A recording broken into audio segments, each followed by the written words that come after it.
Hi friends, மாடி தோட்டத்தில் ஒரு கேந்தி செடி இருந்தால் போதும், 1000 செடியை உருவாக்கிடலாம்.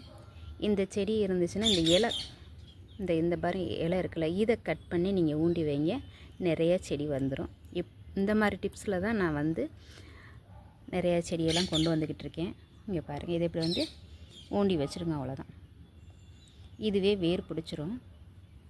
இப்படி சும்மா அப்படி ஊண்டி வச்சிட்டாலே போதும், மண்ணுக்கு அழகாக வேர் பிடிச்சி வந்துடுறாங்க.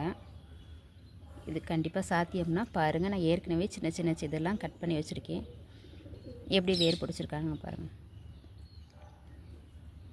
ஆனால் ரொம்ப முக்கியமானது மண் கலவை. ரொம்ப டைட் இல்லாமல் பார்த்துக்கிறேங்க. கொஞ்சம் லூஸாக இருந்தால் தான் அது வேகமாக வேர் பிடிக்கும்.